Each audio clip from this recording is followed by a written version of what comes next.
আমি এই মিষ্টি লাউয়ের ডুগাগুলো কাটতেছিলাম, তো দেখুন একটা জিনিস দেখাচ্ছি। পাতার মধ্যে কি ধরনের পোকা থাকে আপনাদের দেখাবো। তো এই দেখুন এখানে দেখাচ্ছি, আমি এই দেখেছি, এই দেখুন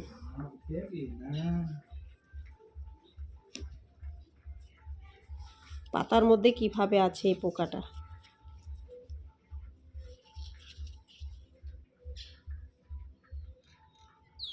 দেখেছেন কতটা খতরনাক বিচ্ছু।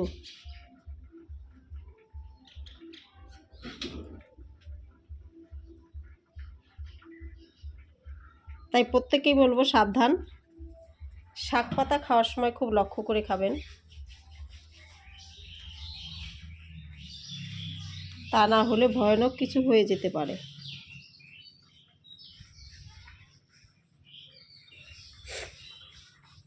তো ভিডিওটা যদি ভালো লেগে থাকে লাইক কমেন্ট শেয়ার করে দেবেন।